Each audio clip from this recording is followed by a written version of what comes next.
আব্দুল্লাহ ইবনে মাসউদ রাদিয়াল্লাহু তাআলা আনহু বলেন, একটা হাদিসেই আজকের খুতবার জন্য যথেষ্ট মনে করছি। একটা হাদিস, এই হাদিস যেটা বলছি একটু চিন্তা করেন। আব্দুল্লাহ ইবনে মাসউদ রাদিয়াল্লাহু তাআলা আনহু বলছেন, রাসূলুল্লাহ সাল্লাল্লাহু আলাইহি ওয়াসাল্লাম বলেছেন, কিয়ামতের মাঠে বনি আদম 5টি প্রশ্নের জবাব না দেওয়া পর্যন্ত ফা নাতে পারবে না। 5টি প্রশ্নের জবাব না দেওয়া পর্যন্ত ফা নাতে পারবে না। জান্নাত পরে, জাহান্নাম পরে, আগে প্রশ্নের জবাব দিয়ে যাও। আগে প্রশ্নের জবাব দিয়ে যাও। প্রশ্নের জবাবটা আগে দাও। কি প্রশ্ন? প্রথম প্রশ্ন হচ্ছে উমরি ফিমা আফনাউ। আল্লাহ তাআলা জিজ্ঞেস করবেন বান্দার বয়স সম্পর্কে। আপনাকে বয়স দিয়েছে, জীবনকাল দিয়েছে, এই জীবন কোন কাজে অতিবাহিত করেছেন, কে কোন কাজে অতিবাহিত করছেন? কি জবাব দিবেন? কার পিছনে দৌড়াচ্ছেন, কার পিছনে ছুটছেন? এই জীবন আপনি কোন কাজে ব্যয় করেছেন? আপনাকে যদি বলি যে গত শুক্রবার থেকে এই শুক্রবার পর্যন্ত আপনি এই জীবনটা, এই এক সপ্তাহ কোন কাজে ব্যয় করেছেন, আপনি জবাব দেন তো। এক সপ্তাহের জবাব দিতে পারবেন? আমরা কেউ পারবো এক সপ্তাহের জবাব দিতে? তাহলে 60 বছর, 70 বছর, 100 বছরের জবাব কিভাবে দিব? এক সপ্তাহের জবাব যদি দেওয়া সম্ভব না হয়, তাহলে এই 60-70 বছরের জবাব কিভাবে দিব? একটা কথা বলে যাই, এই জীবনটা যেন আল্লাহর দাসত্বে ব্যয় হয়। আল্লাহর দাসত্বে ব্যয় হয়। শুধু মসজিদে এসে সেজদা করা আল্লাহর দাসত্ব নয়, যাবতীয় কর্মে আল্লাহর দাসত্ব করা। আপনি যখন ব্যবসা বাণিজ্য করেন, আপনি যার অধীনে চাকরি করেন সেখানে আল্লাহকে ভয় করেন। আপনি যে ব্যবসা বাণিজ্য করেন সেই ব্যবসাতে আল্লাহকে ভয় করেন, এটাই দাসত্ব। আপনি যে ব্যবসা করছেন ওই ব্যবসাতে আল্লাহকে ভয় করেন। আপনি যে চাকরি করছেন ওই চাকরিতে আল্লাহকে ভয় করেন, এটাই আল্লাহর দাসত্ব। মসজিদে এসে শুয়ে বসে থাকা, সারাক্ষণ মসজিদে সালাত আদায় করা, এর নাম দাসত্ব নয়। আমরা তো মসজিদে আসলে শুধু দাসত্ব করতে চাই, বাহিরে আমাদের দ্বারা দাসত্ব হয় না। যেমন উদাহরণস্বরূপ বলছি, অনেকে মসজিদে আসলে পায়ের টাকনুর উপরে যে প্যান্টটা, এই প্যান্টটা অনেকে বোটে রাখে। বোটে রাখে না? মসজিদে আসলে বোটে রাখে, মসজিদ থেকে বের হয়ে গেলে কি করে? নামিয়ে দেয়। মানে ইসলামটা, দাসত্বটা শুধু মসজিদে, মসজিদের বাইরে আর দাসত্ব প্রয়োজন নেই। এটাই তো। তাহলে জবাব দিয়ে আপনাকে করতে হবে, জবাব দিতে হবে। যাবতীয় কর্মে আল্লাহর দাসত্ব করা, এটাই হলো নিজের জীবনকাল অতিবাহিত করলে। আপনি যদি জীবনকাল আল্লাহর দাসত্বে ব্যয় করেন, অবশ্যই আমরা জবাব দিতে পারবো। পারবো না? অবশ্যই পারবো। দ্বিতীয়ত আল্লাহ নবী বলছে ওয়ান শাবাবিহি ফিমা আবলাউ। এই যৌবনকাল কোন কাজে অতিবাহিত করেছে? বৈধ পন্থায় ব্যয় করেছে নাকি অবৈধ পন্থায় ব্যয় করেছে? জীবন আর যৌবন দুইটা তো একই সাথে লেগে যাওয়ার কথা। জীবন আর যৌবন দুইটা একই সাথে লেগে যাওয়ার কথা না? একটাই তো বলতে পারতেন। আল্লাহ নবী দুইটা বললেন কেন? বোঝা যাচ্ছে দুইটা আলাদা। কিভাবে? অনেকেরই জীবন আছে, যৌবন নেই। অনেকেরই জীবন আছে, কি আছে? যৌবন নেই। জীবনটা ঠিকই আছে, যৌবন নেই। অতএব যৌবন আর জীবন অটোমেটিক বুঝে যায় আলাদা। জীবনও আপনাকে দিয়েছে শুকরিয়া, যৌবনও দিয়েছে শুকরিয়া। অনেককে যৌবন জীবন দিয়েছে, যৌবন দেয় নাই। যারা বয়স হয়ে যায়, যারা বৃদ্ধ মানুষ, তাদের জীবন আছে না? যৌবন আছে। 80 বছর 90 বছর বয়সে কি আর যৌবন থাকে? 40 বছরের যুবকের মতো 90 বছরের বৃদ্ধ মানুষের কি যৌবন থাকবে? এরকম থাকবে না। তাহলে 40 বছরের যুবক এই যৌবনটা যদি অবৈধ পন্থায় ব্যয় করে, অবৈধ পন্থায় নষ্ট করে, তাহলে তাকে জবাবদিহি করতে হবে না? জবাব দিতে হবে। কে বলেছে? নবী বলেছে জবাব দিতে হবে। তৃতীয় বিষয়টা আল্লাহ নবী বললেন, ওয়ান মালিমিন আইনা আইনাকতাসাবা, কোথায় থেকে সম্পদ উপার্জন করেছে। আপনি কোথায় থেকে উপার্জন করেছেন, যে বিষয়টা শুরুতে বলছিলাম, আজকের খুতবার আলোচ্য বিষয়, আপনার উপার্জন হালাল কিনা, কোথায় থেকে উপার্জন করেছেন। যে সেই সেকশনে আছেন, আমি নাম মেনটেন করে বলতে হবে না, নাম উল্লেখ করে বলতে হবে না। আপনারা যারা খুতবা শুনছেন, যে যেখান থেকে মাইকের আওয়াজ শুনছে, প্রত্যেকেই একটু বিবেচনা করুন। আপনাকে তো জবাব দিতেই হবে, আপনার উপার্জন হালাল না হারাম, কোথায় থেকে উপার্জন করেছেন। মনিবকে কি ফাঁকি দিয়ে চাকরি করছেন, মনিবকে ফাঁকি দিয়েছেন, ব্যবসা করছেন, কাস্টমারকে ধোঁকা দিয়েছেন, আরেকজনের সম্পদ লুটে নিয়েছেন, জোর করে অত্যাচার করেছেন, আত্মসাৎ করেছেন, ভাইয়ের সম্পদ, বোনের সম্পদ, জাতির সম্পদ, দেশের সম্পদ অবৈধভাবে ভোগ করেছেন। কি জবাব দিবেন? জবাবের জন্য প্রস্তুতি গ্রহণ করুন। আপনাকে আমাকে জবাব দিতে হবে, যে যেইভাবে অর্থ উপার্জন করেছেন, করছেন, যে যেভাবে অর্থ উপার্জন করেছেন এবং করছেন এবং আগামীতে চিন্তা ভাবনা করছেন, করবেন, তাহলে জবাবের জন্য প্রস্তুতি গ্রহণ করুন। জবাব আপনাকে দিতেই হবে। কেন? নবী বলেছেন, নবী বলেছেন আপনাকে আমাকে জবাব দিতে হবে যদি অবৈধ পন্থায় উপার্জন করি।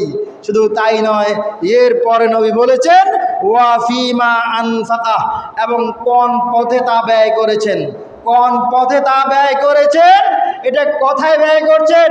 অনেকেই এখানে একটা বিষয় আপনাদেরকে জানিয়ে দিচ্ছি, অনেকেরই অনেক অর্থ আছে, অনেক সম্পদশালী মানুষ কিন্তু ব্যয় করেন অবৈধ পন্থায়।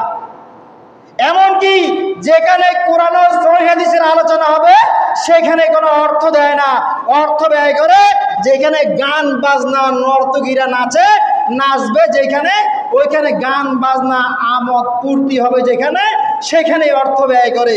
এবং যেখানে বেদাতি অনুষ্ঠান হয়, শিরকি অনুষ্ঠান হয়, নাচানাচি, লাফালাফি, কুদাকুদি হয়, বাউলগিরি চলে যেখানে, সেখানে অর্থ ব্যয় করে। এই সমস্ত অর্থের জবাবদিহি করতে হবে। অর্থ সব জায়গায় ব্যয় করা যায় না। আপনি সব মাহফিলে টাকা দিতে পারবেন না। কেন? আল্লাহ তাআলা বলছে, যারা আল্লাহর নিদর্শনাবলীকে মিথ্যা প্রতিপন্ন করে, যারা আল্লাহর নামে মিথ্যা বলে, তারা হচ্ছে জালেম। আর নবী বলেছেন, নবীর নামে যে মিথ্যা বলে, তাদের থাকার জায়গা জাহান্নাম। বহু মাহফিল আছে, ওই মাহফিলে জাল হাদিস প্রচার করা হয়, জয়ীফ হাদিস প্রচার করা হয় এবং বিদআতি কর্মকাণ্ড করা হয়, এমনকি ওইখানে শিরকি কাজও করা হয়। তাহলে এই সমস্ত প্রোগ্রামের মধ্যে যদি আপনি টাকা দেন, আপনি হচ্ছেন জালেমদের অন্তর্ভুক্ত। কেন? আপনি সহযোগী। আল্লাহ তাআলা বলছেন, তোমরা জালেমদের দিকে ঝুঁকে পড়িও না, ওই সমস্ত জালেমদের দিকে ঝুঁকে পড়িও না, না তোমরাও তাদের অন্তর্ভুক্ত হবে, তোমরা তাদের অন্তর্ভুক্ত হবে। আপনি যদি ওই সমস্ত মাহফিলে টাকা দেন যেখানে বিদআত হয়, যেখানে শিরকি কাজ হয়, যেখানে জাল হাদিস বর্ণনা করা হয়, যেখানে জয়ীফ হাদিস বর্ণনা করা হয়, ওই সমস্ত এই বাউলগিরি যেই সমস্ত মাহফিলে চলে, ওই সব জায়গায় যদি টাকা দেন, তাহলে আপনিও হচ্ছেন ওই তাদের সাথে অন্তর্ভুক্ত, জালেমদের সাথে অন্তর্ভুক্ত, যেখানে জাল হাদিস প্রচার করা হয়, প্রচার করা হচ্ছে, অ্যাভেলেবেল জাল হাদিস প্রচার করা হচ্ছে নবীর নামে, যে কথাগুলি নবী বলেনি। না হয় একটা কথা বলি, একটু বলি, আপনারা সকলেই জানেন, বক্তা যে বলছে, যারা বাউল ফকির নিয়ে আছে, তারা বলছে উলুবুল মুমিনিনা আরশিল্লাহ। এটা কি হাদিস নাকি? আল্লাহর আরশ মুমিনের কলবে, আল্লাহর আরশ মুমিনের কলবে, এটা কি হাদিস? হাদিস বলে চালিয়ে দিচ্ছে। as-salatu mi'rajul মুমিনিন। শুনে আসছেন না? বাসে লেখা আছে, ট্রাকে লেখা থাকে, সিএনজিতে লেখা থাকে, রেস্টুরেন্টে লেখা থাকে, সব জায়গায় লেখা আছে, শুনেও আসছেন। এটা কি হাদিস? যাওয়ার সময় বিদায় দিচ্ছেন, আল্লাহর নবীর শিখানো তো দোয়া শিখেনও নাই, জানেনও না, শিখার চেষ্টাও করেন না, অথচ বলে দিচ্ছেন যে ফি আমানিল্লাহ। কথা তো সুন্দর বলছেন না? বলছেন কিনা আপনারা? ফি আমানিল্লাহ বলছেন না? এটা কি হাদিস? এটা কি নবী বলেছে? একটু হুজুরকে জিজ্ঞেস করুন তো। হুজুর, আপনি যে আমাকে বিদায়ের বেলা বলছেন ফি আমানিল্লাহ, কথা তো সুন্দর হুজুর, এটা কি আমার নবী বলেছে?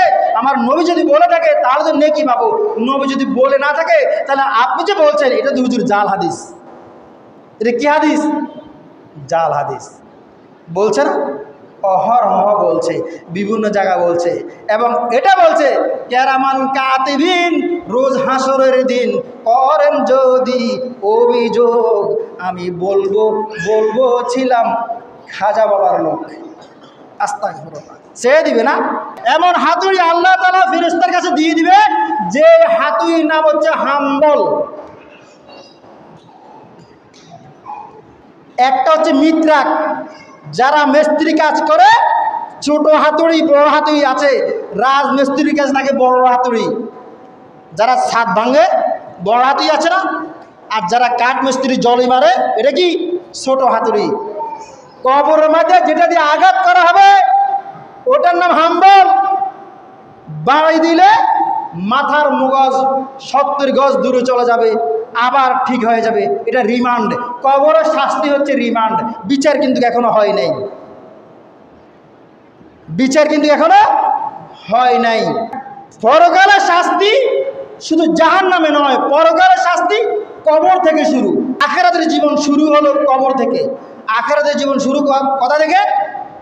কবর থেকে। এটাকে বলে বারজাখি জীবন। আমাদের তো কবর দেখলে কান্না আসে না, কবর দেখলে কাঁদি না। কবর দেখলে আরো কবরের ভিতরে ঢুকে লাশকে পাশে নিয়ে সেলফি তোলে। কি তোলে? সেলফি তোলে। কান্না আসে না, ভয় লাগে না, ছবি তোলে। লাশকে জড়িয়ে ধরে ছবি তোলে। লাশের মধ্যে লিখে দিচ্ছে লা ইলাহা ইল্লাল্লাহু মুহাম্মদ রাসূলুল্লাহ, মানে সেই হচ্ছে মুসলমান, বেঁচে গেল। আজীবন নবীর বিরোধিতা করেছে, আজীবন আল্লাহ দ্রোহী কাজ করেছে, নবী দ্রোহী কাজ করেছে, আর লাশের গায়ে লিখে দিচ্ছে লা ইলাহা ইল্লাল্লাহু মুহাম্মদ রাসূলুল্লাহ। তাহলে জান্নাতে চলে যাবে, তাই না? উপার্জন যদি হারাম হয় জান্নাত পাওয়া যাবে না, আর খাদ্য যদি হারাম হয় তাও জান্নাত পাওয়া যাবে না। 4টি প্রশ্ন গেল। 5 নম্বর প্রশ্ন করবে ওয়া মাযা আমিলা ফিমা আলিমা। তোমাকে যে জ্ঞান দিয়েছে, তোমাকে যে জ্ঞান দিয়েছে, তুমি যে জ্ঞান অর্জন করেছিলে, এই জ্ঞান অনুযায়ী কি আমল করেছিলে? অথবা জ্ঞান কোন কাজে খরচ করেছ? জ্ঞান কোন কাজে খরচ করেছ, কোন কাজে ব্যয় করেছ? আমাদের দেশের বক্তাগণকে যদি আল্লাহ তাআলা কিয়ামতের মাঠে জিজ্ঞাসা করে তোমাকে যে ইলম দিয়েছি, বিদ্যা দিয়েছি, কোন কাজে খরচ করেছ, তো বক্তা বলবে যে শায়েখ আহমদুল্লাহর নামে 48 ঘন্টার আলটিমেটাম দিয়েছি। নাকি আরেকজনে বলছে যে আরে অমুকে তো 48 ঘন্টা দিয়েছে, আমি শায়েখ আহমদুল্লাহকে 12 ঘন্টা আলটিমেটাম দিলাম। কয় ঘন্টা দিলাম? 12 ঘন্টা আলটিমেটাম দিলাম। তাহলে বক্তাকে জিজ্ঞেস করলে বলবে যে তুমি জ্ঞান কোন কাজে খরচ করেছো? হ্যাঁ, আমি আমার এই পুরো জীবন আহলে হাদিসদের বিরোধিতা করেছি। যারা লিখেছে সোশ্যাল মিডিয়ায় তাদের ইজ্জত আর রাখি নাই, জ্ঞান খরচ করেছি। তুমি আল্লাহ আমাকে যে জ্ঞান দিয়েছ, আমি ওই জ্ঞান দিয়ে শায়েখ আব্দুর রাজ্জাক বিন ইউসুফকে ইচ্ছা মতো বকাবকি করেছি। আব্দুর রাজ্জাক বিন ইউসুফের কি হয়েছে? শায়েখ আব্দুর রাজ্জাক বিন ইউসুফ হাফিজুল্লাহর কি হয়েছে? তোমাকে যে জ্ঞান দিয়েছে, জ্ঞান কোন কাজে খরচ করেছ? হ্যাঁ, আমার জ্ঞানটা খরচ করেছি শায়েখ মতিউর রহমান মাদানির এই কপালের উপরে 2টা শিং লাগিয়ে সোশ্যাল মিডিয়া ছেড়ে দিয়েছি। জবাবদিহি করতে হবে না? হাদিস বুঝতে হবে। এই জ্ঞান কোন কাজে খরচ করেছে, জ্ঞান অনুযায়ী আমল করেছে কিনা, এই ব্যাপারে জিজ্ঞাসা করবে আল্লাহ তাআলা। জিজ্ঞাসা করলে বক্তা স্টেজে দাঁড়িয়ে বলছে, বক্তা কত বড় ভুল করছে, বক্তা জানে না। স্টেজে দাঁড়িয়ে দেখাচ্ছে যে আহলে হাদিসরা এইভাবে দাঁড়ায়, এইভাবে হাত বাঁধে। ওরা বলে আমিন, তোমার বিচার হবে, তোমার এই ইলমের বিচার হবে। জ্ঞান সম্পর্কে তোমাকে জিজ্ঞাসা করা হবে, এই জ্ঞান কোন কাজে ব্যয় করেছে।